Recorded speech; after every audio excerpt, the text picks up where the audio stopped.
Oh, one thing. The walls and the ceiling have metal in them. I hope that's okay.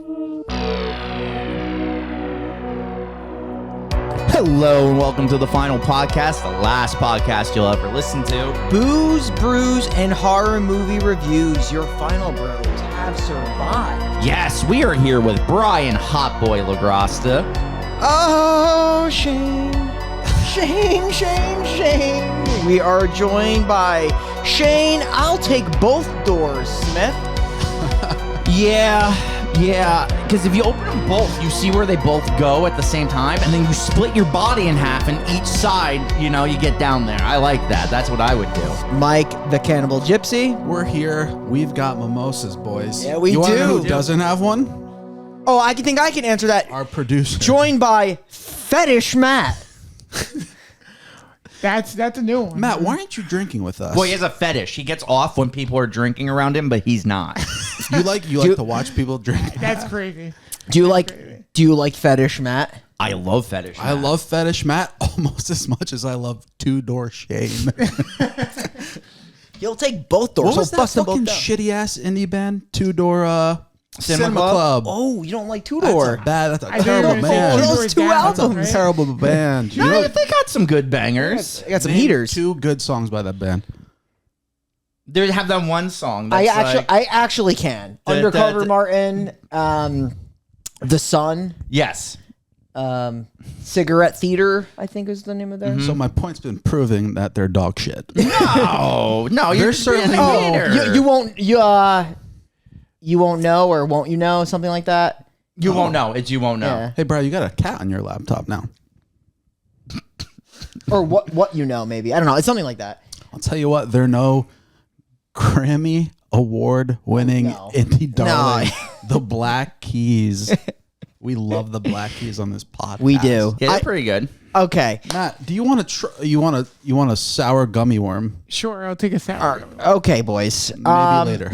It's time to talk A24, a movie that was released last year. It's time to talk Heretic. You guys feeling a little heresy? Yes, because I'm this feeling Hugh fucking Grant. because this was Mike's pick this month. Because we all know Brian picked the pretty little thing that lives That's in the house. literally sick. I picked this movie? No, you picked the pretty little thing that lives in the house. Brian did pick this one. Yeah. So Shit. this is, I think, and please keep me honest, I think this might be only one of two Hugh Grant horror movies ever. What's the other one? What is the other one? It's an 80s movie by director Ken Russell, who directed The Devils. Okay. What the hell is happening here? Called The Lair of the White Worm. Okay. Which I have seen and is very interesting. But yeah, he doesn't really do a lot of horror movies, so this was unique, and I think the filmmakers were leaning for him to do this based on other movie he did, where he's like, I think it was Cloud Atlas or something, where like they thought he'd be great for this character. Wait, you said 80s? Yeah, that movie came out like the late 80s. Wait. How long has Hugh Grant been around? Oh, he's been around for a while. That's he was like crazy. really young in Lair of the White Worm, but Remember that period of time he was like the rom-com dude? he was Like it was McConaughey and then Hugh Grant. yeah. Well, no, I think Hugh Grant was kind of the pioneer of the rom-com. He was doing them. And then McConaughey took that shit over though. Don't tell me he didn't. Well, yeah, no, because McConaughey was in Fool's Gold. Yeah, so Yeah. I think Hugh was doing it in like the early 90s, right? Yes. And then McConaughey was went late in 90s. after, yes. Yeah. And then like McConaissance is just such a legendary run. I will say though, McConaughey's been in some banger horror movies too that we probably should consider doing. Not Texas Chainsaw. I was just gonna say Because we that. did it already. How about Frailty? Frailty's a Frailty's fucking a good solid one. flick. Would you consider Killer Joe like horror or thriller? It's more of or a crime thriller, I crime think. thriller, But yeah, he's he crazy in that movie. makes a lady perform fellatio on a chicken wing. Yeah, that's crazy. That does happen. That's pretty scary. Yeah, no, it was. Pretty fantastic. I do want to talk Hugh Grant, right? Because Yeah. I think Hugh Grant was actually the perfect casting for this movie because he has the right amount of charm while still being very creepy. Yeah. Yeah, I mean, absolutely. This movie is not for everybody because it's like so dialogue driven. Yeah. But man, if you want to talk like tense, the building of dread throughout the movie, I think that first and second act do just such a good job of making you feel like you want to die. Yes. Like, I remember, I would say my first and second, because I watched this twice. My first watch was much better than my second watch, as you could imagine, knowing everything that happens. Yeah. The first watch, like, I'm almost like jealous and wish I could like swipe my memory and clean it out to watch this again, because I like agree. so fucking uncomfortable.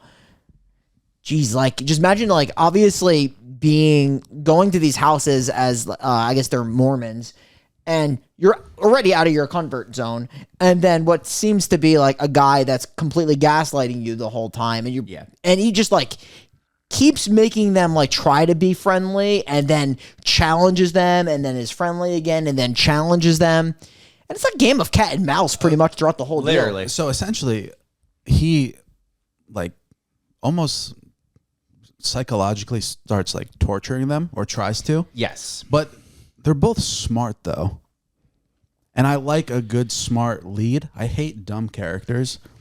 Yeah. I feel like they both like the one girl, she sort of like plays a dunce, and then like She springs into action towards the end. She calls him out on everything at the end. Because I think it's like a story of how like she develops her character. Because obviously Sophie Thatcher, who is really up and coming in the genre, she just did that new movie Companion, so she is the one who do not. and she's in Yellow Jackets. But the other girl I don't really know too much about. I have to see what she's in. I think the actress name is Chloe East. But yeah, so she plays an absolute idiot in the beginning. Yes. Like some of the shit that she says is just so crazy cringe, and I wonder if that's more or less just going with a naive religious person. I think that's the idea.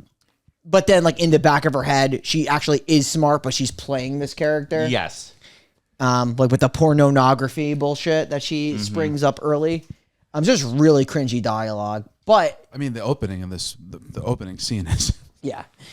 Yeah, But it's pretty weird. It is, but it almost subverts like what actually is going to happen, because the movie starts off with the cringy condom talk and the porno talk, but then like it gets very deep, obviously, with everything they talk about and just the way Hugh Grant delivers everything. The second he walks on screen, you feel it. Like there's like this big momentum shift. Yeah, I can't wait to talk about literally everything in this movie. Just like the way that everything is set up, it makes me think of like number one, he had everything pre-planned already. Yes. Which I'm sure he kind of probably did.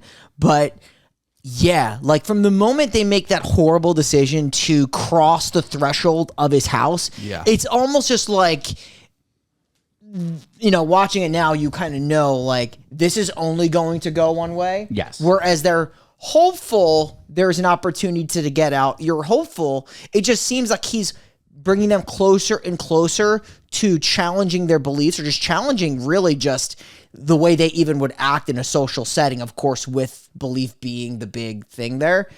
Man, like it gears them towards the ending so well. And it's just like, it's fascinating. Yeah. So there's a lot to talk about here. You know how some episodes we got to do one of these, just stretch it out real. Probably There's not a stretch in this one. This There's a movie lot to talk has about. So much going on. Yeah. So let's go. Let's fucking go. You know what? Mike's right. Let's jump into the spooky pit. Okay, Heretic, which was released in 2024. Two young Mormon women call on the house of a strange man who intends on making it a night no one will forget. This film was directed by Scott Beck, Brian Woods, who just recently directed, well, maybe 5 years ago. I don't remember. We just reviewed it Oh God. I don't remember. during Halloween. Oh. It's not Halloween. It's Haunt. not Hatchet. It's It's Haunt. Haunt. There It's we go. Haunt. It is Haunt. Similar theme, dude. Two doors. You know, the safe and non-escape door. So he likes doors. He likes options. He likes the two-door cinema club. He likes. Yo, how did he set up his house like this? How do you get a house? Yeah, it's a fucking great With question. this layout, it's fucking crazy. Can't wait to describe the architecture of this man's house Unbelievable. and the He design. built it. I'm sure he did. he think had he to had have to. built it. So this stars Hugh Grant, like we mentioned, Sophie Thatcher, Chloe East. Fucking Topher Grace is in this movie. Barely, but he's in I it. didn't even realize he was in this movie, and I watched it twice. Yeah, he's in it. Mike noticed He right plays away. the church elder. Yeah. I was like, oh shit, that's Eric. What's up, Eric? Yeah, it's crazy. And if you've never seen this show, just a quick update. The Final Podcast is a show that reviews a horror movie every single week where we will go scene by scene, talk about the movie in some gory detail. We'll chat about the kills. We'll do a review following that from a score of 1 to 10. Obviously, 10 being a masterclass, 1 being obviously a terrible movie. And then we will discuss the best kill of the movie. Then Shane will do a eulogy for that character. And then, yeah, that's pretty much, that's our program. Yes. Great program. It's so good. Yeah, It's Fetish so Matt on the good. 1s and the 2s. Yeah. Doing his thing, not Yeah. drinking with us because he thinks he's better than us. He does. He always- Well, he's a fetish. He's getting off right now.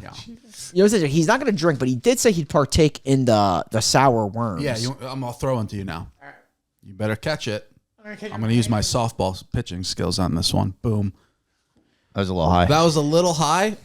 I'm impressed by your catching. Yeah, no, it was great because if it lands on the floor, there's just I will cat say hair everywhere. I'm lefty and I threw it out my righty, so I'm a little off. Sounds like an excuse. Let's talk about porn. Yeah, Yeah. I mean, that's a dialogue. What are they, like on a bus stop? Yeah, we're at a bus stop, condom bus stop, as you'll notice. Yeah. I want to hold that thought, hold on that time. I want to get real deep quickly. Sure. Do you think, like, people that don't get to, like, super religious people that, like, they're, like, obsessed with shit they don't get to experience, Yeah, I mean, I'm sure it happens. Yeah, I would assume it happens. Yeah, man. It's actually crazy how restrictive some of these religions are. And even some of the ones that you think are, like, popular because, like, they're sex off the religion. So, yeah, I'm sure there's some that, like, probably don't even go with talking to women. Yeah, well, period. Mormons can't drink coffee, right? They're the ones that can't drink coffee. They mentioned that in this movie, which I actually did not know. Yeah. Which is crazy. They mentioned something about specific beverages and they... because of caffeine. I don't think they're allowed to partake in caffeine. But then they mentioned like something in their doctrine that they could have soda, which is weird, but they said there's nothing about soda, so they asked for soda in the house. Yeah, it's super restrictive, super interesting. Because, like, I've heard that, like, girls that are really deep in the church are, like, Freaks. the freakiest. Closeted freaks because Yeah. they repress, so they're like, yeah, that's like that. I don't want to give the ending away of this movie, but that's the big deal. It's just like you're so repressed on what you can do, or at least like you are made to believe you can't do certain things based on beliefs or based on tradition, that you're super restrictive. And that's like one of the things that Hugh Grant tries to challenge them is the big deal of this movie is like, do you believe because it's genuine? Do you believe because it's convenient for you and you're hopeful, but you don't actually believe? Do you just do everything that someone says? or do you believe because they tell you to believe? Or do you or you're like manipulated? So, which is interesting because he absolutely is the master manipulator in this yes, movie. and that's the idea is like he makes it that he does have the ultimate answer at the end of the movie without saying what it is, but the movie itself ends open-ended. Sure. Which I really like about the movie. Yes. Yeah, this movie's, like, real deep, and then it gets pretty insane. Yes. So let's get off of the porn bench. Let's start walking. We're going to go up the weirdest staircase I've ever seen in my entire life. That is a crazy staircase. It's like 10 stairs on the right, then 10 stairs on the left. Yes. But it's surrounded Over by rail? grass. So- Where are they going? I don't know where this movie takes place in Utah. I don't know actually where this takes place. I know that they're on a mission, so they're from different areas. Yeah. Like, I think she's officially from, like, Philadelphia, and the other girl is from, I don't fucking know. I will say, the way they talk about porn in this scene is quite funny. It's, yeah. it's They're like, oh, the men and the women are doing the sex. It's so like they talk about here. I think the big takeaway is like the moment that she knew God was real, and it's a crazy scenario that I still don't understand because she's like, this chick was getting fucked on a porn set, and then someone walks in and they're like, "What are you doing?" You actually look at yourself, and then she looked in that person's eyes, and the realization came that she was just getting fucked, and then she knew God existed. Yeah, it's weird. Like, of all of the scenarios you can come up with, That was my come to Jesus moment. Watching like, porn. I got into a car accident, but I survived. It's this chick was getting railed on a porn set and made the realization that she was doing something wrong. I don't know. It just seemed weird, but that's what happens. Look at that fucking. What? Where is that? Where does that exist? Apparently, this is in Utah. The stairs itself is in Canada. Okay. Because I did look it up. They shot this in Canada. At least that staircase, they was definitely. I think it's called Barnaby, British Columbia or something like that. But the movie might take place in Utah, which would make sense because that's the Mormon capital of the world. It also might be the whitest city in the world, honestly, Salt Lake City. Yeah. But in So any case, you have Sister Barnes, played by Sophie Thatcher. Chloe East plays Sister Paxton. And they're just going through town. And Sister Paxton is like, oh, look at these cool girls. They look like a lot of fun. And the girls are like, hey, I want to be an influencer. Let me take a picture with you. Yes. Classic. Just TikTok people just trying to get TikTok famous. And We've gone down that and how road. do you get TikTok famous? What would be your method? I don't know. Maybe like mixology. How about there is mixologists. That's what I'm saying. I think I'll be a mixologist. I'll be like, yo, look at me make this mimosa. I see, like, for girls, you just got to be hot, and then a bunch of dudes that have like never like talked to a woman in real life will just follow you. Yeah, no, it's kind of lit. Shane, I could see you going famous on TikTok for doing like bouncing a ball off of multiple walls and trying to make it like trick shot videos. Yeah, okay. I like it. I'm a little like, I'm dude perfect, but like one guy. But just like a real shitty version of during that. during COVID, that was like a huge trend where Yeah. people were just bored out of their minds and just would like bounce it off of multiple plates and try to get it into a basket or something. Yeah, no, I like the idea of me being better than dude perfect. Like, I'm like dude Those guys are perfect sick. plus. They're really good. Those guys are insane. Yeah, I'm not like trying to rip on dude perfect. No. I'm just saying I could be better than them. You know how I would do it? Hang dong. Pantsing people in the middle of the road. Yeah, I was close. That's what I was gonna. That's where I was leaning more of like, just I would want to see walk some around magic underpants. Town, boom, pants. And then I get big on The, TikTok. the cereal pants. Yeah. TikTok. Go to like a fucking bunch of fast food places, go behind the counter, pants on the workers. You got pants. That'd be my catchphrase. you got pants. In this case, Paxton gets pants. So, Love the transition. Which is ironically the name of my 49th book, Paxton Gets Pants. and does it have anything to do with magic underpants? Fuck no. Shane, you're the king of magic underpants. It's true. Shane, do you rock classic boxers? You let that shit free, or you like you tighten No, up? see, I don't like the constriction. I'm a free. No? I'm a free guy. Yeah. Yeah. So I don't even wear underwear. Are you not wearing underwear right now? No, I'm kidding. I'm 100% wearing underwear. Can I see them? No, because we're on film. But So, what I would say is she has not converted anybody. no, she's Right. terrible at her job. But the other girl's really good at her job. She has like 8 or 9 conversions to Yeah. the church. And I said they're young, right? They look like they can't be more than 20 years old. Right. So they're super young. See, the idea, right, is like if you're talking to younger people, they might convert to 2 younger girls because you're like, oh, I actually can marry both of them because they're Mormon. Yeah. So, like, What does the average Mormon male have? Like 7, 8 wives? yeah, I think it's like, to be fair, I actually think nowadays it's 1. I think they have like, I think that's been cleaned up. so everything I know about Mormonism is probably bad because it's either from South Park or the TV show Big Love. Oh, where yeah. Bill Paxton was married to like 3 women. That's so funny. I wonder if her name Sister Paxton is a reference to that. It could be, actually. Yeah. I didn't even think of that. Yeah. I've also seen like documentaries about it Yeah. too. I mean, like it's definitely was a thing. Like it's kind of nuts. Because now there's that new big reality TV show, The Secret Lives of Mormon Wives, which is very popular right now. And you're like, tuning I'm not in. even kidding. You tune in.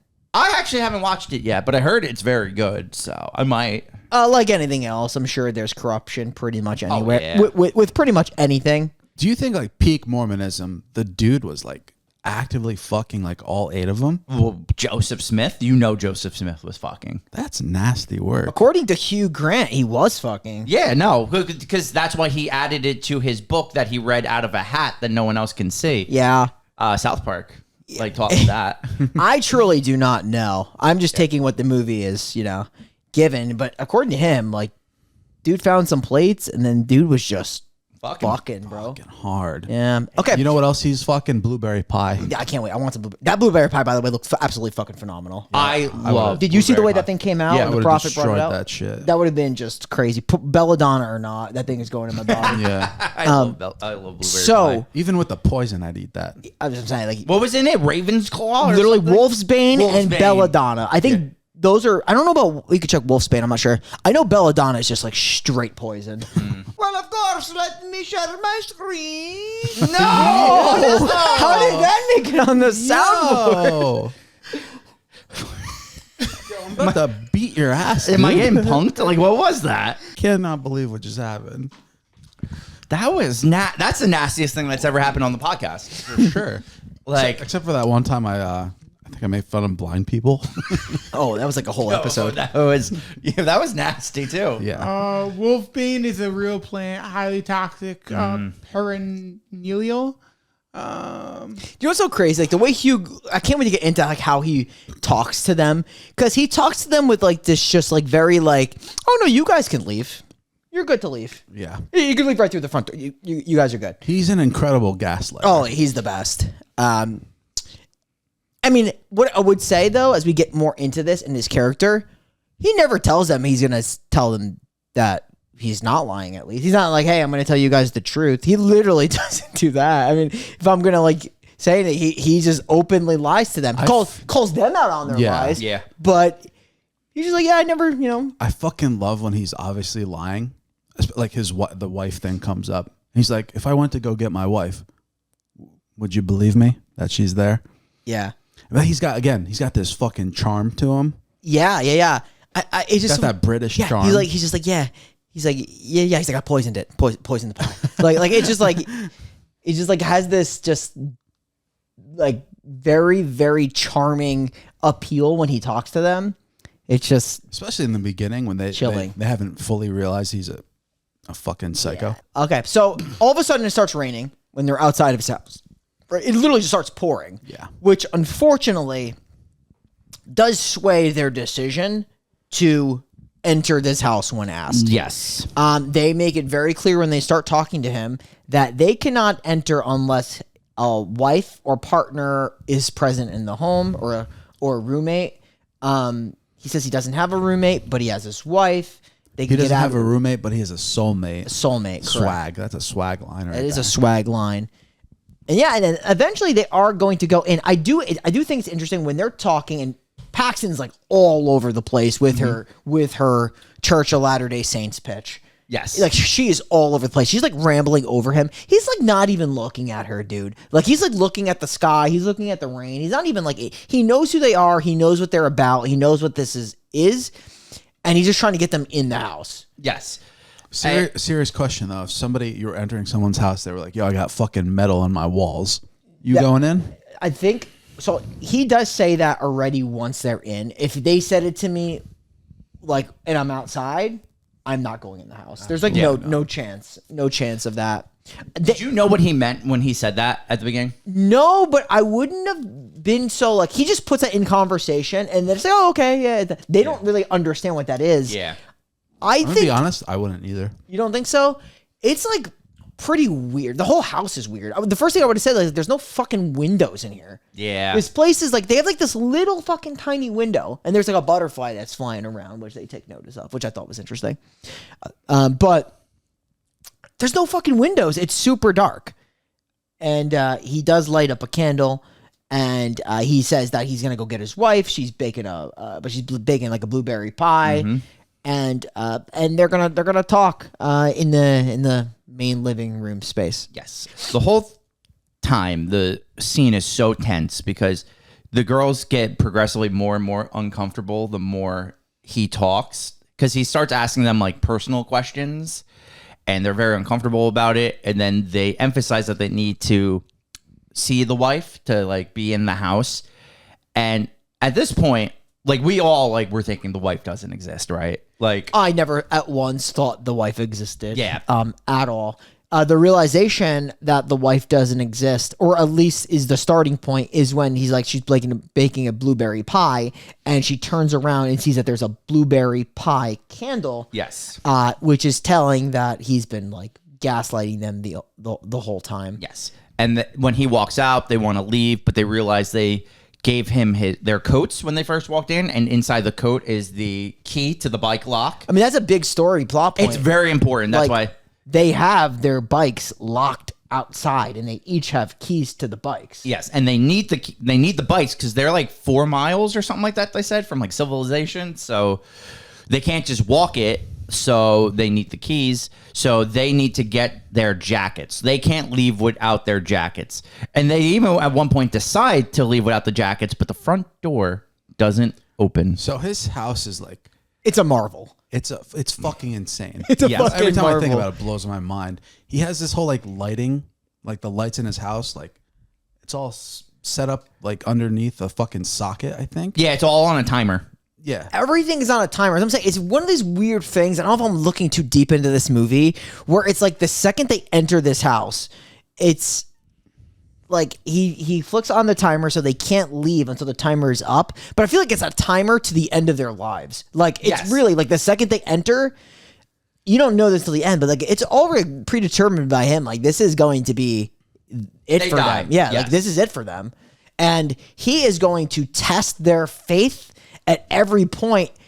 Like his character, more or less, is like, I don't know if he's ever willing to accept a conversation, or if he's just always going to kind of like gauge their reactions based on how much he puts them through this theological argument. Yes. I think it's just him testing his own hypothesis on them, that belief, like your belief comes off of control, is essentially his idea. It's like control is the ultimate way to make people believe anything.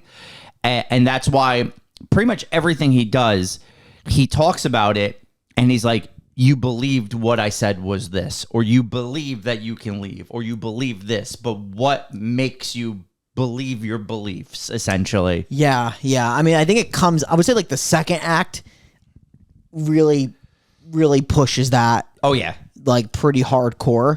When it gets tense and they're in that second room. There's The library. Like you said, this movie does take place in legitimately 3 rooms. It's a living room, his library or study area, and then the basement. His library is sick though. It's awesome. It's actually built like a church, which is the Fucking funny part. Because sick. literally, who do you know you go into their house, even like a religious person, you're not like sitting on a pew. He's got Yeah. like pews set up in I there. know. He is like so next level in this movie. I absolutely love his character. Yeah. Like he is so fucking like he's so good in how he like is able to get really serious and then on a dime just gets really like tries to be friendly and jokey and then can turn it back. And that's what I'm saying. That's why I love that Hugh Grant was casted, because the dude is fucking charming as all hell. Like, as he talks, even when he's like scary, he still comes off as charming. He's also got this like wide grin smile, Yes. and he's pointing this whole movie. He's doing a lot of hand gestures, a lot of pointing. I don't know if they were like trying to go with his character off like a famous like atheist or like secular person, but like he's like different because Yes. not only does he has he studied like religious texts, he obviously shows them. He's got like with all these like dog-eared pages and footnotes of the Book of Mormon. Mm-hmm. He's also mentioned he's been studying religious texts for years, but he's like legitimately next level dark. He's like a madman. Yeah, 100%. Oh, he's a villain. Yeah, like- there's no doubt about it. He's a all-time villain. He literally, spoiler, just his whole thing is trapping and slowly killing women. Like, he is a horrible. He's a serial killer. Yeah. At the end of the day, but yeah, no, he does it to teach you a lesson that he thinks is like a deserved lesson. It's pretty crazy. Yeah, it's a because good he point. is ultimately an atheist at the end of it, because he doesn't believe in the religion. He believes that, like I said, control is what makes you believe, not the religion itself. Correct. And that's what my point is. I don't know if he's actually like in the pursuit of this you're willing to learn different things. And I think at this point, he's like, I've learned everything there is to learn about world religions and people and behavior. And it ultimately all leads to the same thing, which is like you mentioned, like you have to like control, so, like religion is control. Religion is like this type of manipulation. I think he's a God character because I think what he tries to do is get them to ultimately get to his end point, which is, you know, everything I'm going to lead you to and walk you through is going to lead to religion is basically control at the end of the day. But it's super interesting because his approach is 100% manipulation. Yes, 100%. And that's why I think this movie does a good job of not siding with either the disbelief or belief side with the open-ended ending at the end of the movie. Yeah. I don't think it does either. I just think it's a really just interesting dynamic that they have. And like, I think that like the whole first act takes place in this one room where it's really tense. He's like gets to a point where like he's asking them about fucking their favorite fast food places. Yeah. And I think one of the big things is she's like, oh no, never Taco Bell, which is crazy because it is goated. It is the best. Upset me a lot. But to be fair to her character, she went to the hospital due to the E. coli outbreak. So that's a good reason not to eat Taco Bell. To be fair, when that happened in like real life, we frequented there a lot. Well, because we were quesadilla boys, so we weren't eating the lettuce anyway. Right. Also, E. coli's lit. That's a crazy thing. That's the second craziest thing that's been said this episode. I think the first point of this where this movie gets like, okay, he's off, is how he tries to explain. He's like, okay, so let me ask you. He always says, let me ask you one question. And he talks about like, how do you explain the Mormons' history of polygamy? Mm-hmm. And he does it like just explain that to me. And then like they try to explain it and rationalize it. And like I said, I am not a scholar in that way, so I have no idea what's true or not. But Sophie Thatcher explains how they got rid of that, as like what the purpose was for the church for doing that, and like that's not a thing really anymore. And he's like, no, I disagree with that. Joseph Smith wanted to fuck, and he's a fucker. He's one of the all-time fuckers, actually. Love a he good definitely fucker. is an all-time fucker. He also talks to these girls like a political debate. They're like, say like fucking Democrats, like, so explain to me Trump's policies and what's good about them. Yeah, he's like, you're right. Like the mannerisms is like an organized debate structure. Yeah. Where like it is interesting. There's no like interruption. He like actually like listens to them and then tries to like, okay, little do you know, I have studied this my entire life and this is what I know. Do you think he thinks that they're both just like fucking dumb oafs? 100%. Do you think he's taken aback by the fact that they're both not? I think as the movie goes on, because they play dumb, especially Sister Paxton plays super dumb. And I think that's a point of this. And I think you kind of get that. Like, I think he's trying to like bend them to get to his ultimate point before he like captures them. Like, I think he's thrilled by that. I think he knows, and he's probably done this before, I would assume. 100%. So his whole like from jump, he wants to break them like Spiritually. and then kill them. I think so. Not kill them. Or capture them. Capture them. Because, okay. Slowly kill them, essentially. Well, he keeps them in those cages until he makes them eat the pie. Like, they will eventually be the pie eaters. I do like the whole like resurrection part of this movie. Yeah, it's just all really well done. Yeah. It's such a good told story throughout. But yeah, no, his idea is like, so Sister Paxton essentially, when she's at the end, if she does get captured, she goes in the cage, she gets watered until her whole spirit breaks, and then she's willing to eat the pie for him. Because to Brian's point, he, in his own mind, thinks he's his own god. Yes. I think he like tries to show them that like he is a god. Like in a world where he doesn't believe God exists, he can be that person. He's going to show them, I'm going to show you that because I'm going to control you like your religion controls you, or like general religion controls people. That's going to be this experience. And I'm going to get my jollies off like I think God gets his jollies off by bringing you through this. See, I just thought he was a madman, but like that's interesting though. He's essentially playing God. Yes. And I think that like when they go into the house, it's almost just like this, like, I feel like this whole thing is like kind of like an analogy or like a metaphor of like you choose to believe despite like you don't know if I'm a good guy or not. You choose the belief, you choose to believe, and through this experience, my goal as Hugh Grant is to show you that you're doing it based off little to no murky evidence. Well, that's the thing. He even says it. He's like, you chose to believe I have a wife. You chose to believe she was in the back making blueberry pie. Despite all the evidence that might not be the case, you still chose to believe that. Yeah, so Sister Paxton's evolution is like she goes from like, and by the way, if you would have thought that Sister Paxton would have been the one that's the final-ish girl in this movie. I was fucking shocked. Yeah, I think everybody was like, that's crazy. But it's her evolution of being like this ditzy, like, I think I believe to be cute character, then to like, I'm willing to throw my beliefs just to get out of here, which he's probably testing. Yes. To go to this person that's like, you know, I'm going to do what Sister Barnes told me and like actually challenge you, because I'm at the point where like, I can't be like, there's nothing to lose at that point to be this cute character. I'm just going to hit you with what I got. And you're gonna see what genuine faith looks like. Yep. And I don't think he was like truly ready for that. No. Well, so that's the thing. There's a lot of like monkey wrenches that get thrown in his plan that like ruins it. And he does such a subtle job to show it in his face that he's like taken aback by those things, but he still tries to stay as that God figure. Yeah, it's like this one thing where like he tries to be the teacher, or at least like this weird teacher at the end of it. But I actually think that, believe it or not, Sister Paxton actually teaches him something about why she believes. Yes. And I don't think he expected that. So Yes. I just think like this game of cat and mouse, but we can move on because we can talk about this forever because it's so interesting. 100%. So in the first room, she realizes the blueberry pie, right? Like that's probably all a lie. Mm-hmm. And then she's like, mentions like, hey, we got a call from I think she mentions like one of the women in the church and we have to leave. And it's like, oh, okay, you have to leave. Or so let me go get you can come back here. We'll get your coats. You guys can leave. So he goes through this fucking impossibly dark hallway. Yeah. Long, thin, and fucking dark.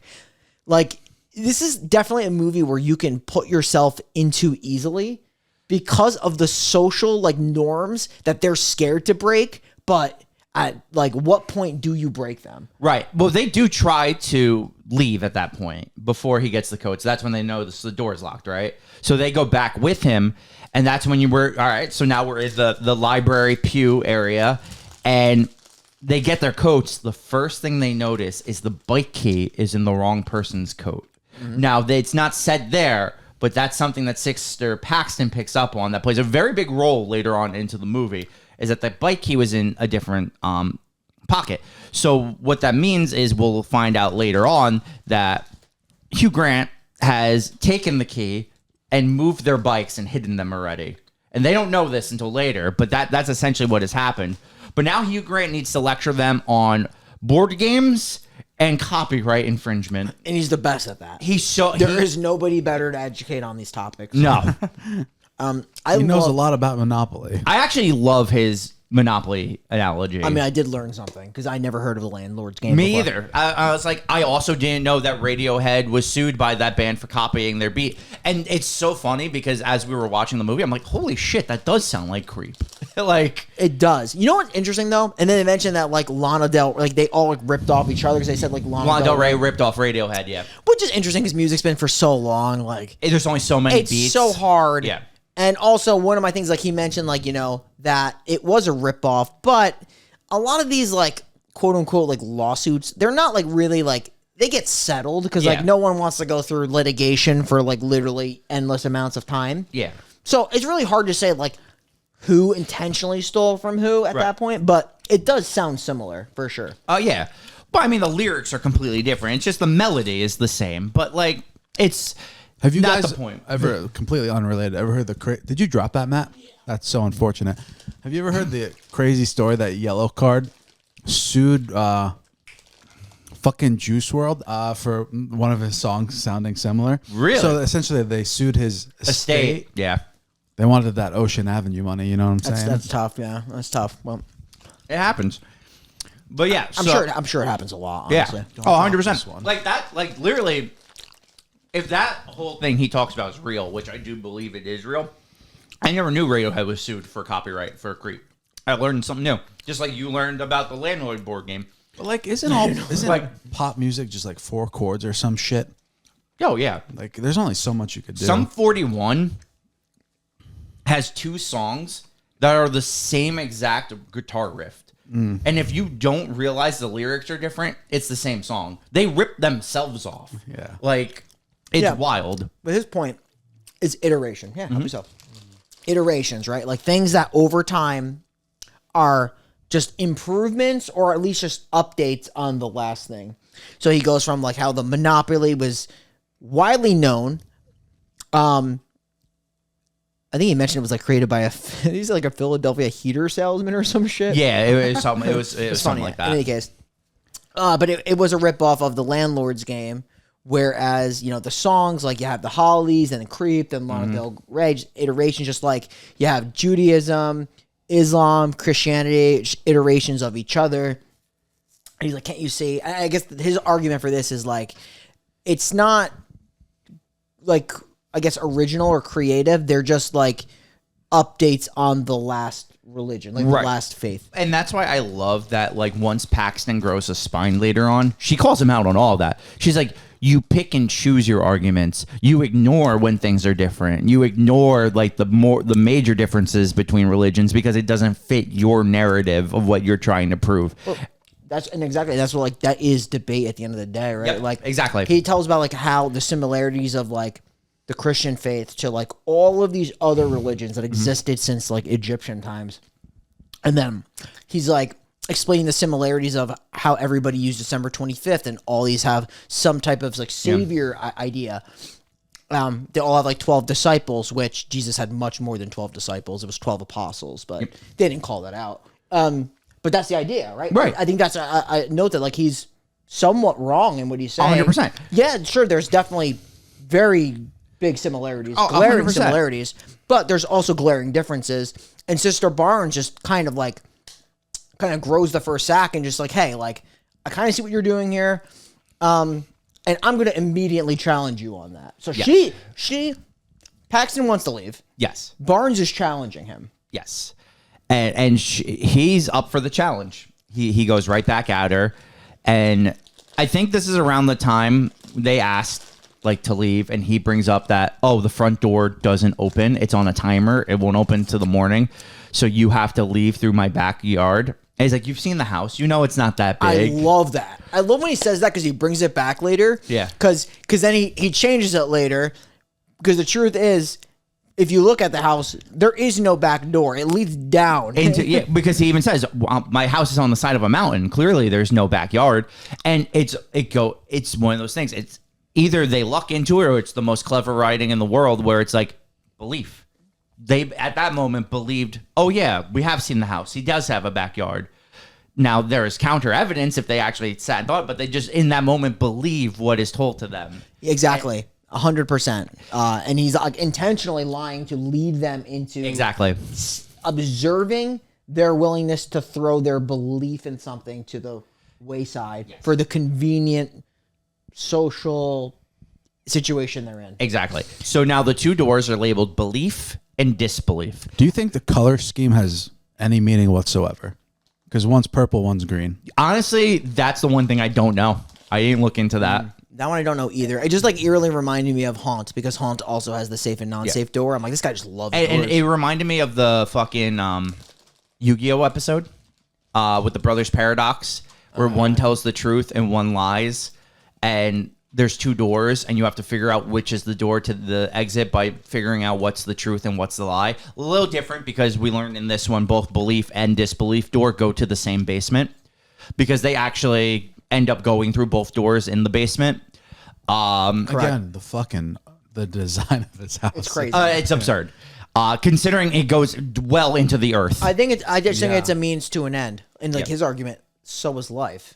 He kind of just says like, are we under a God that basically watches us and, you know, we're in like basically under his whim, or are we floating on a rock with no meaning to life? And are we just like, we're going to die and that's it. Yeah. So also, like, I took it as, was this basement, is it essentially hell?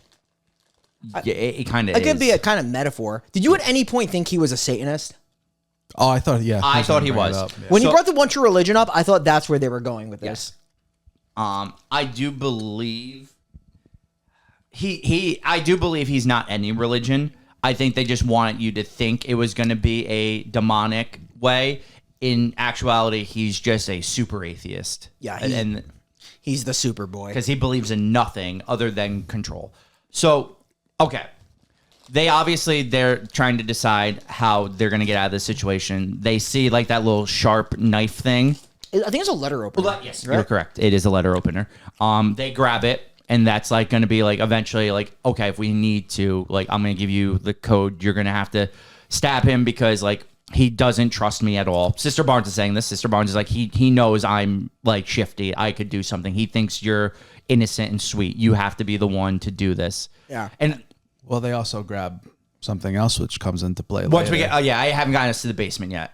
But once, we're going. Yeah, it's like this. This is like the climax. Well, not the climax. But this is like the point in time for me where it's just like you're at the point of no return. You know you're not getting out of here. Especially when he starts like right before he writes on the doors. He's like, "Oh, let me ask you guys one question," and then he's like, despite all the evidence up to this point, do you still believe that my wife exists and is cooking a blueberry pie despite not seeing my wife? Yeah. Despite not seeing the He's oven? literally talking like a politician here. When he does that, I was like, I don't know if I was terrified or just hysterically laughing because he's so fucking funny in this movie. Yeah. Just a real quick, so there's a theory online about the colors of the door. Okay. That it matched the colors of the coats. Of their coats. Yeah. Oh, that's interesting. That's Okay. very interesting. So, and it may, and to draw a belief of whether or not they should go down different doors, where it would lead, things like that. And again, it's a theory. There's no proof on it. No, yeah. And well, to be fair, most of this movie is theory. So the reason I asked that is because I don't believe anything in this movie is, Coincidence. yeah, I agree. on accident. yeah. I totally agree. I also love his cardigan. It's like exactly what I would expect someone like him to wear. 100%. Like a Mr. Rogers-esque, like. Because his demeanor's calm. He has not threatened them. Yeah. He's definitely played this like charming gaslighter role, which you find out really in this act. You do find out that he's been lying to them, but he also calls them out on the lies of the phone. So he's calling them out on the lies. You'll figure out later that he's been lying as well with the whole, Yes. blueberry oven and like wife concept. So before we get to the basement, I actually have a question for you guys. If the Oscars weren't like stupid, No, he should be 1,000%. right? Like there's no doubt. It's one of the about it. best performances I've seen from like a guy in a while. Like it's so good. Have you ever been chilled by like legitimately 45 minutes of dialogue in one room before, and then another 20 minutes of dialogue in another room, Exactly. and then another 20 minutes of And dialogue he in has another you room? on the edge of your seat the entire time, and he's just calmly talking. I'm gonna be honest. I didn't know he had game like this. Me either. I didn't either. And I like it's the same thing with Hereditary with Tony Colletti. That was criminal, actually. One of the best performances, That's like- just legitimately criminal. Yeah, and then when he started singing "Creep" and he kept singing it throughout the movie, I'm like, this is the greatest thing ever. yeah. Like I love his character. I love the fact that he's singing "Creep." Like, he's just fucking crazy. Apparently, it took them 4 months to convince him to play this role. It's because it's like he doesn't do movies like this. He said that that they were going back and forth like with directors through emails trying to figure out the character and whatnot. Yeah. I mean, and I get that. It's unlike anything I've ever seen him in, and I'm glad I've now seen him in it. I'm surprised it took me this long to see this movie. I mean, it took me a while too. Yeah. I think you even seen it before me, Matt. Yeah, I did, yeah. Fetish Matt. A friend of mine recommended it to me. I saw it and I did want to see it. I just waited for it to come out Yeah. on streaming, and then I was like, yeah, like this is kind of fucking nuts. Yeah. So all right. They decide to go through the belief door.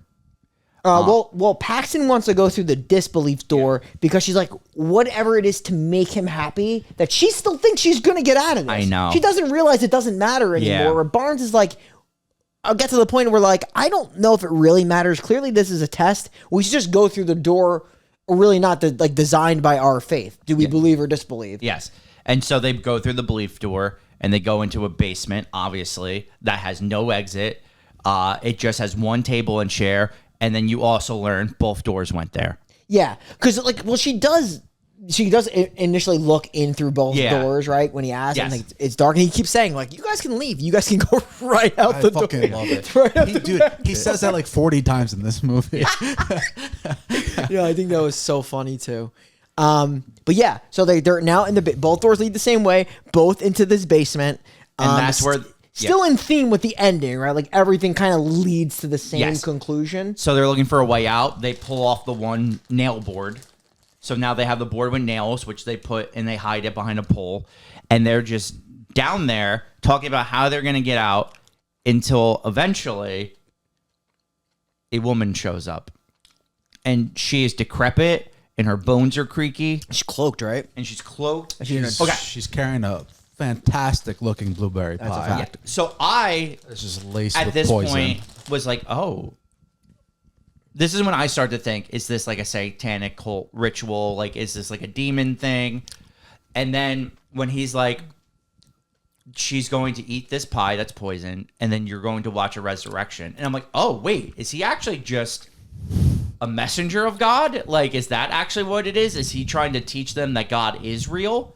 Yeah. But then we find out he's actually just Jeff Dunham. Look at his fucking face The here. close-ups of the eyes and the face in this movie are absolutely Unbelievable. masterful. Yes. Like, I noticed that as well, because you truly see the fucking terror in their faces. Yo, do me a favor. Rewind like 20 seconds. He's a fucking madman. Dude, you just see the close-up of his Dude, eyes. look at his But face. It gets even more so in the next shot. It like zooms in even more on his eyes.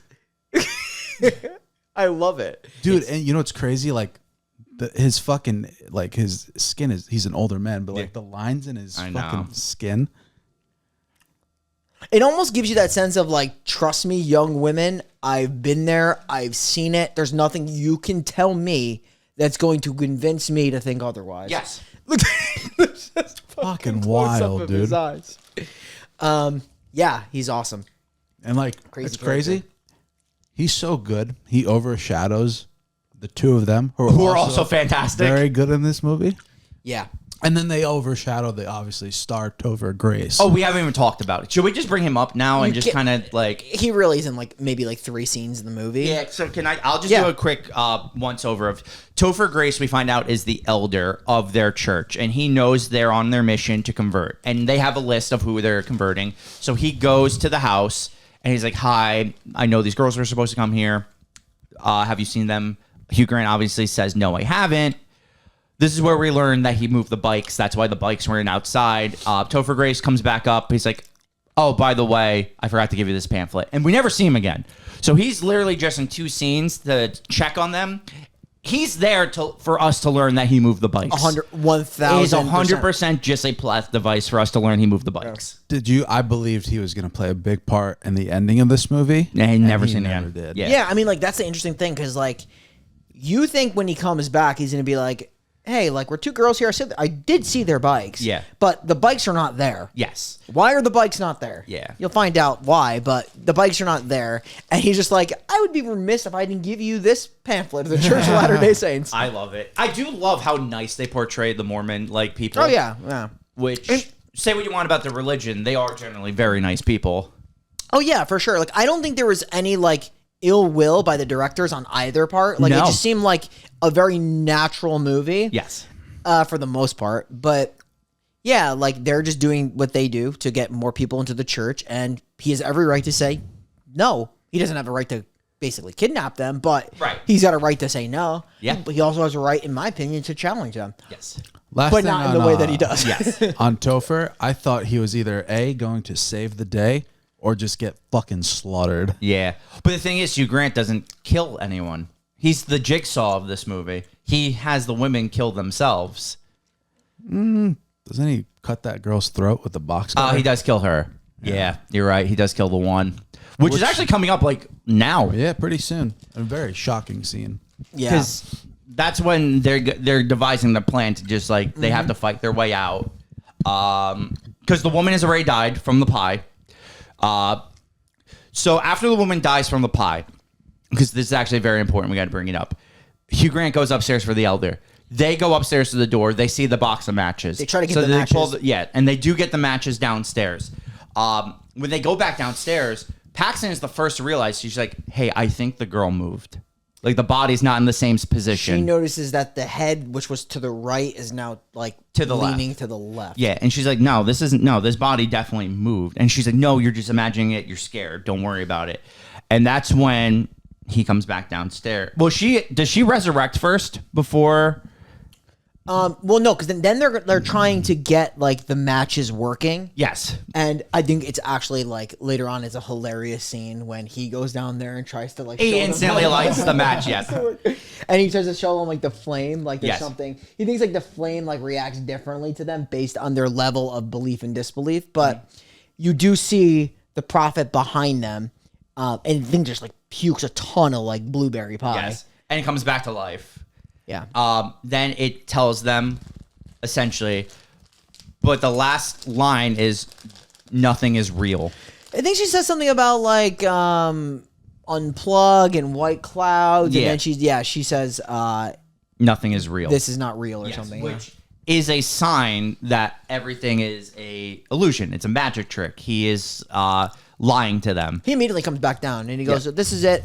She died. There was no afterlife." Yes.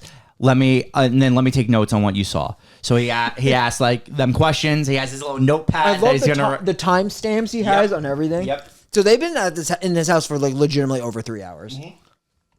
So he's gonna do all that, but this is when they're gonna decide to fight back, and he knows they're gonna fight back, and he cuts Sister Barnes' neck with the box cutter. Then he's like, she should come back. Yeah, Watch. And don't worry about it. She'll come back, and this will be another test. We'll see if she sees heaven or not. Yes.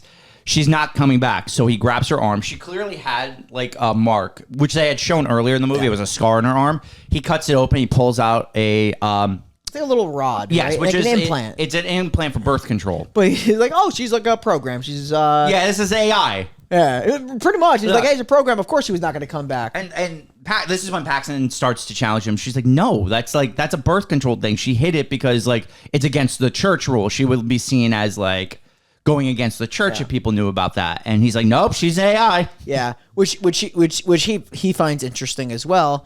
But I think before Sister Barnes dies, she does mention that like that the whole trick was kind of bullshit. Yeah. She thought she doesn't know exactly how it was done, but she had an experience when she had the E. coli outbreak where she was clinically pronounced dead. Yes. And then like was brought back and just like her sense of consciousness was distorted with like the whole light and stuff. Like people see like these white lights, and he's like, that's probably the same experience that she had, meaning the prophet. She's like, I don't believe anything you're saying. And then she gets obviously slashed the throat to see, but she's obviously not coming And then back. he carves up her whole arm to pull out. He's like, that's just an artery or whatever. He's like, that's an or artery. vein or something. Vein, He's yeah. like, yep, here's the implant. She's like, no, this is the birth control implant. And you're right. From this point, she's going to challenge him at literally every point. And in fact, he's like, I know your trick was bullshit.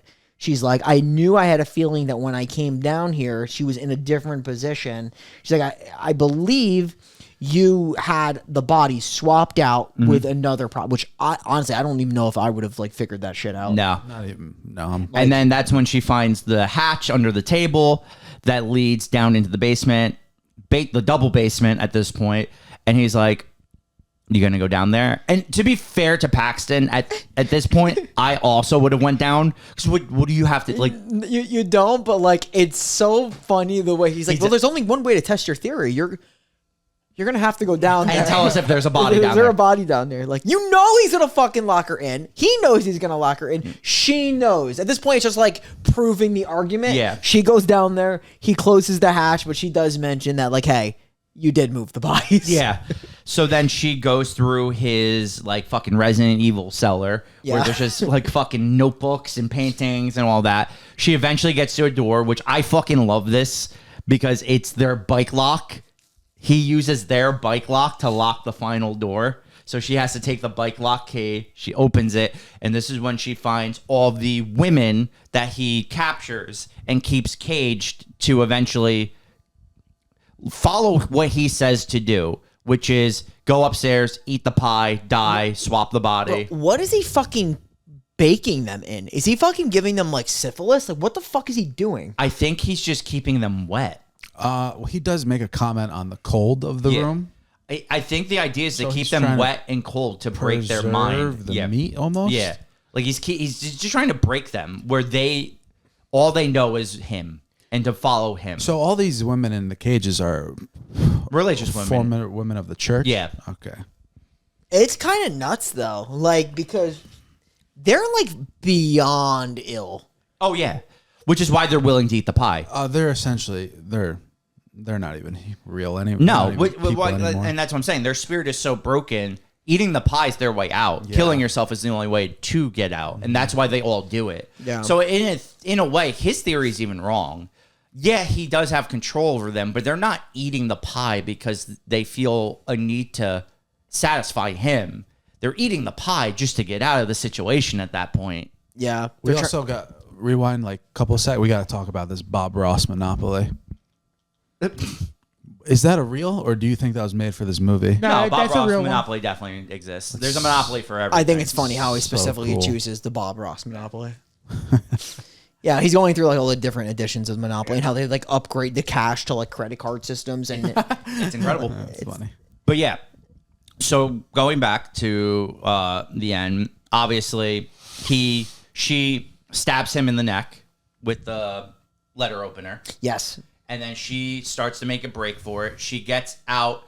She goes through his side door, which is where he was listening and had the thing. But the door won't open up top, so she has to go back down to the basement. She gets stabbed in the stomach from behind. He stabs her, yeah. So now this is where the movie goes in one of two routes. And I tend to believe this one, which was my initial thought here, and I'll see what you guys believe. So she's bleeding, he's bleeding. Yep. She's sitting against the floor, the wall. He comes up to her, and he's about to put the knife into her neck. Barnes gets up, hits him over the head with the 2x4, killing him. Barnes dies, allowing Paxton to get out, and then Paxton looks at the butterfly, which is a symbolism of a loved one. Well, she talks about it earlier. Yeah. How if she were Sister Paxton does, right? Yes. in another life, Yes. she would come back as a butterfly and land on the Person's hand. Fingertip. And Yeah. that's exactly what happened. Yes. Yeah. So there's that. I am in the belief that none of that happened. Agreed. I am of the belief once Hugh Grant got to her with the knife, she's actually killed. I agree. And that everything else is her afterlife of what she believed was going to happen. Yeah. I mean, I agree. I think that they leave it open-ended if, like, what do you choose that happens, right? Yes. So if it's the other way, and Sister Barnes.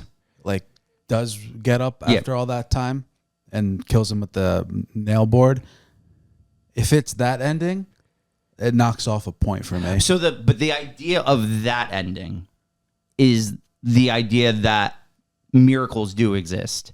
Like it was more a divine intervention from God, essentially. Yeah. Well, that's what it is. Which is yeah. would destroy all of the points that Hugh Grant was trying to make throughout the movie. Yeah. So I think that's the two ideas. To your point, I think the ending of the movie is actually the two doors, which is Belief and disbelief. correct. Agree. I think so too. That's the direction that they're going. It's what obviously it's up What for you believe. It's what you believe and using the context of it. Everything that he was doing was to get her to this point. He wanted to make her painfully aware of that. Like he led the breadcrumbs for her to get to the point of control. He's like, everything, even the bike lock for me to have the key. You wanted me to get here. It is interesting how she actually got herself there because you never would think that based on her character in the beginning. But what I thought was really interesting is when they were in that room, he said, to this point, do you still believe that, like, could you pray? And she goes, yeah. But she's like, I don't think prayer is going to do anything. She's like, there was a prayer experiment. The results were not like it was not successful. That actually didn't generate results. But she goes, it's good to believe that you can help another person. And I think that was something that he didn't. Like I saw his face when she said that. She's like, I think like religion is really like, or a belief is based on control, but like, how about belief just being the good of one person to another person? 100%. So I think when she was praying, I actually thought she was praying for herself, for her friend, for him potentially, and I think that led for him to be like, well, I didn't see that. Cut your throat. Yeah. That was my interpretation, and I don't think that. I know they leave it open ended, but like that was my thought. Was like that was the end of the movie there. Yeah, and the rest of it was just I don't know if it's a hallucination or the afterlife or. Whatever. I think a hallucination because there's a point in the movie where they talk about when the brain is going, are you actually seeing heaven or is it a hallucination because the brain is losing oxygen? Sure, and it's a very good. I like the open-endedness of it because, like to Matt's point, belief or disbelief. 100%. Do you believe what you saw at the end of the movie or do you not? Yeah, I mean, what a fucking movie! It's crazy. I would say the second watch is not as good as the first watch. Like I can believe that. I noticeably saw that because you're like literally at the edge of your seat on the first watch when you know where this leads. You do pick up on a few things that are interesting, like especially with the development of the girls. I liked really well and how they start challenging him and his reactions to that. You pick up on those little things, but it's just like that first watch is, I would say it's special. I think this movie does a great job. Which is why I am going to do the very rare, give this movie a 10. A 10? I loved it. I haven't watched a movie where it's just talking, but the talking makes you nervous. Like the talking gives you anxiety, and it's not like some overpowering hulking man. It's just old ass Hugh Grant, and what he's saying to you is scary, and the situation he puts you in, and the fact that like he keeps giving you false choices. Like he gives you the belief that you can choose to leave, but you never actually can. And I think having only 3 characters and all 3 of them doing such a good job acting, like there's not a flaw in anything with any of the 3 characters. Like haven't enjoyed a movie on first watch like this in a while because so many of the movies we review I've seen already. So like to see something fresh that I truly like loved, I've given maybe what, like 5 10s, 6 10s the whole time we've done this. Yeah, not a lot. Yeah, I'm doing it. What was your last 10? I don't even know. Probably American Psycho. Yeah, it probably is. Which, to be fair, movie deserves it. I think we went across the board. I gave it a 9. I think I broke it. Yeah. I also broke Silence of the Lambs. I just break 10s. Yeah. So I mean, I know this isn't going to get all 10s across the board, but for me, this is one of my favorite movies I've seen in a very long time. So I'm giving it a 10. I gave a 10 to Saw 1. Did you give a 10 to Saw? I gave a 10 to Saw 1. I think I gave it like an 8. Oh, you're such a breaker. You know that? You know what's crazy though? Like, yeah, I'm a terrible person. It's true. No, that's not okay. Get crazy about it, but no, I mean, I don't know. Yeah, 10's a subjective thing because 10's like a favorite of yours, right? 10 is like an all timer. Like if you give a movie a 10 on this show, at least I know other shows are a little bit more like lenient with the 10s they throw out. We don't do that on this show. Like we really 10 don't. Is reserved for like our favorite movies. 9 is our, like, if we give something a 9, like, go watch it immediately. If it's a 9, it's one of the top 20 movies I've ever seen. Yeah. Right? Like, or top 30. Yeah. Well, that's why sometimes when we give shit a 5, I'm still like, go watch it. Yeah. Like, of course. Like, a 10 is basically like, this movie's in my top 10 to 15. Literally, I would say, like, if you're giving a movie a 9, it's in your top 20 to 30. Yeah, no, I could say this is probably one of my favorite movies I've seen. I loved it. I love this movie. So, yeah. I'm good with it. We're a harsh podcast in terms of ratings? No. Or are we generous? We're both. Yeah, I think we can be both. I don't think we're absolutely harsh. I think on the scales of other people, I think they maybe judge more with. I mean, it's meant to be emotional, but like I think some people are like, "Oh, I fucking hated that." That's a clear like bottom tier movie, a 1, and people could be like, "No, that was great. It's my favorite slasher because of all the cool kills. I'm gonna throw a 10 on that." Yeah. So I think I said this. I don't know if I said it on air or if I said it just to Brian. I am harsher on bad movies, and Brian is more critical of good movies. That's true.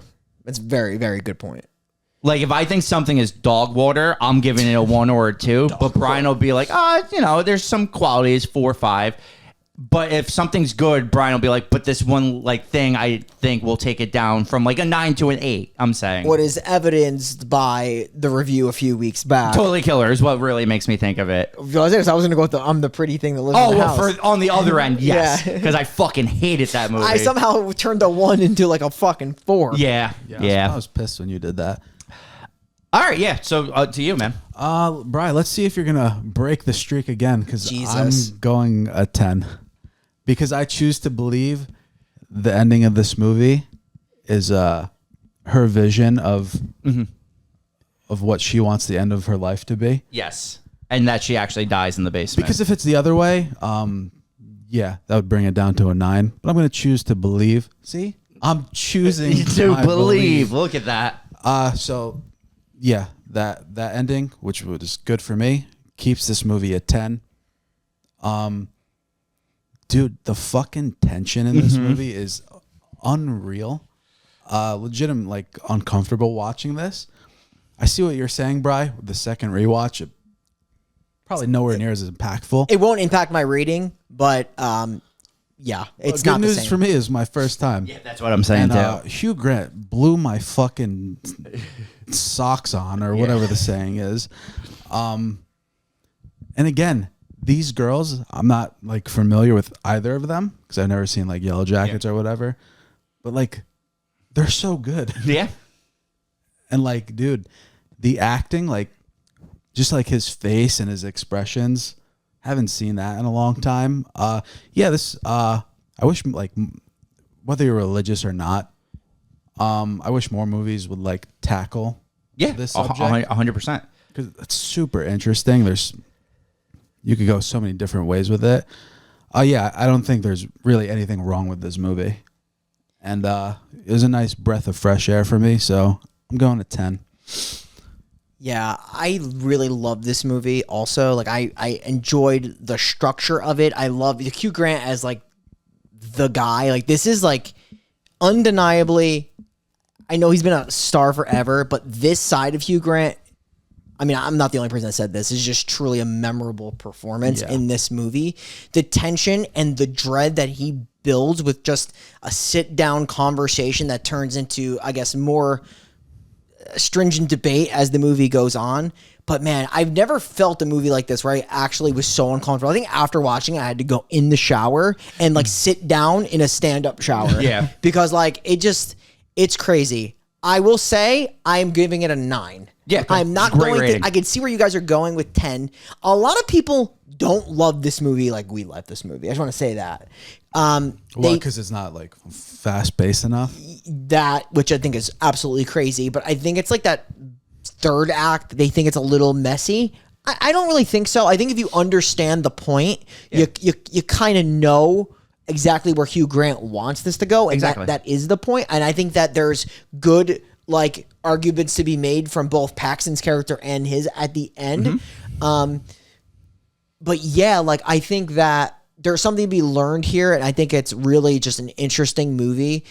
And yeah, like I think that the second they go into this house, their time was on their like whole life, and they just made that one choice and they made the wrong choice, and he was going to punish them through that by believing something that they really didn't know for sure was true.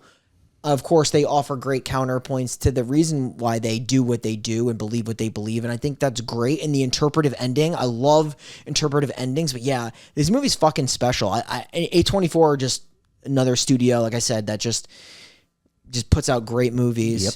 So I truly love this movie. And you know what I love? Seeing an actor like do something different. Yeah. And just fucking knock it out of the park. It almost like makes you think, though. He's probably should have been like, yeah, I could have been doing movies like this forever. Right. But you said something that's so true. Sorry, man. You said something that's so true. Like with, like nowadays they're coming out with more stylized horror movies like this. And I think this is like in the horror genre. This is kind of like where my heart is with movies like this that are just so different, and they just literally make you want to throw up for the entire runtime. This movie is essentially a psychological horror movie. Yeah. Yeah.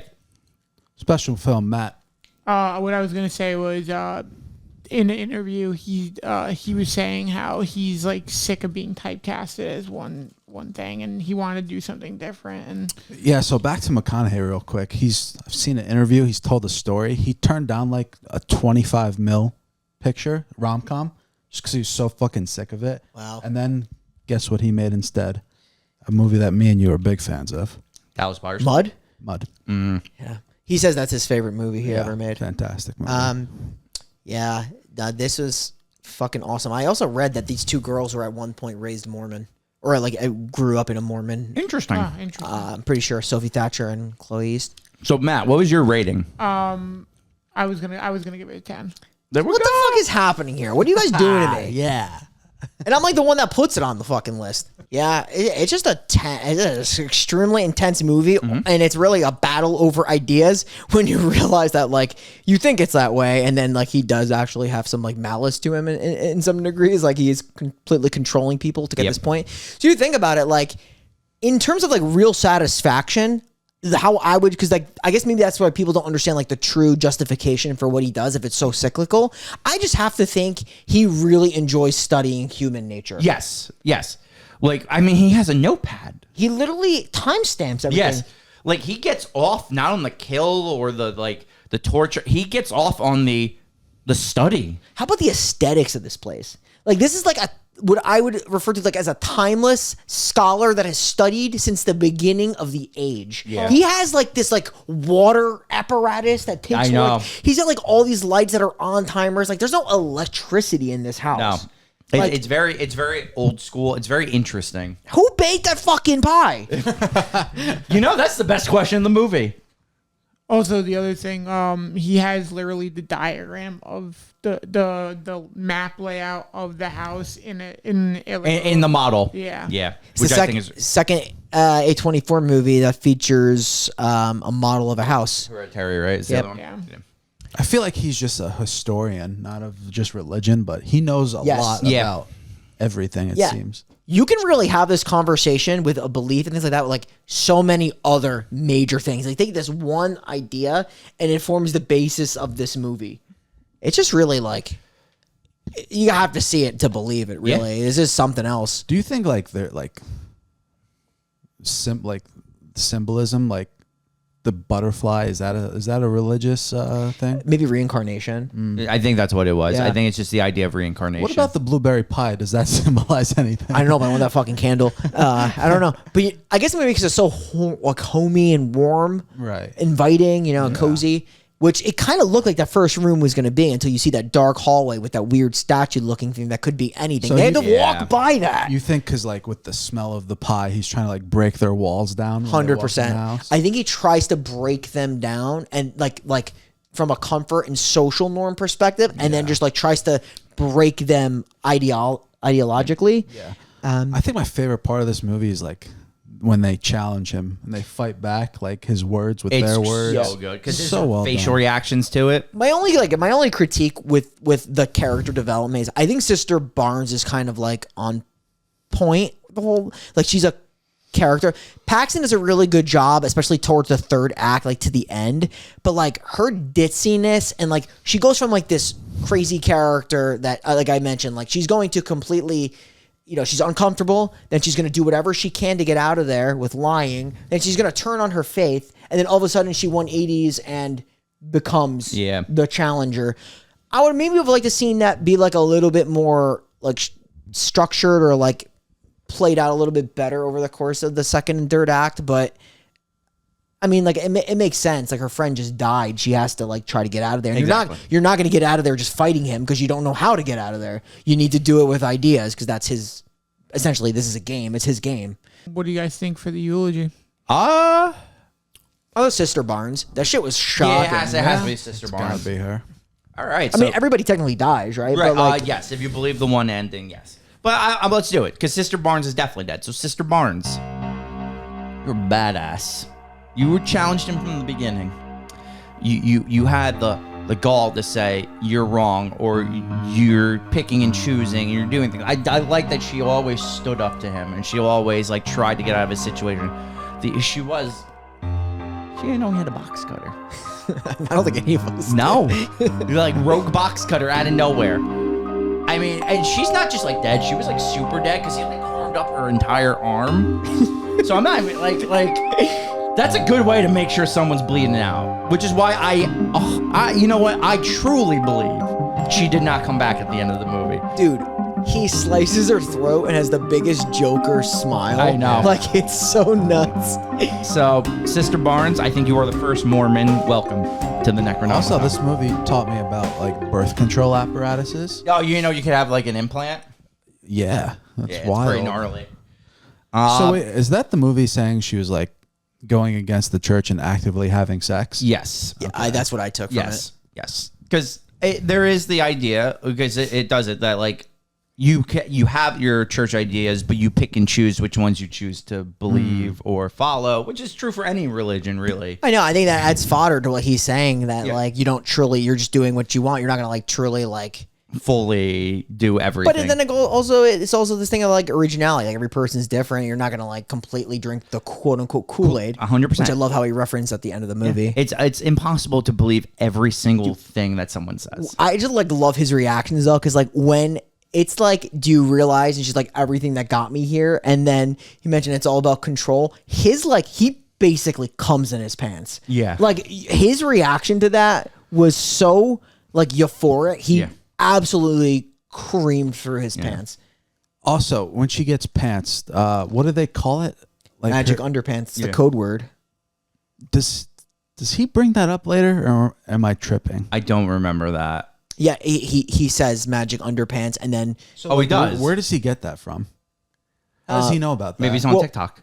well, no, because Barnes says it earlier. Barnes says because that's their code. She's like magic underpants, and then before Paxton can kill him with the letter opener, he stabs Barnes, and then he just references it later, and that's when she stabs him. Yeah. He had like a pipe that you were able to hear upstairs. That's right. So he heard everything they were saying. Everything they were saying, the plan. That's right. And that's also where he was able to sing "Creep" to them, Yes. which he did a great rendition of, in So my good. opinion. Beautiful. So that is the end of this one. We have one more pick left for the his choose your movie month. We are finishing with Fetish Matt's pick, which is A Quiet Place. Okay, this is another movie that just like it's been out since 2018. How have we not reviewed it yet? Yeah, so we're finally doing it. So with that said, we are the final podcast signing off, and we will see you next week where we do the whole review in silence. That's actually wild. Yep. Well, this was heavy, but next week will also be kind of heavy. It's kind of sad. Yeah, it's a sad movie. It's a quiet place. But yeah, we're looking forward to that. Well, you can tune in to us and subscribe on the YouTube. Every Monday, there's a horror movie review, complete sexy commentary from your boys. We're looking forward to it. Find us on Spotify, Apple Podcasts, and we'll see you next week.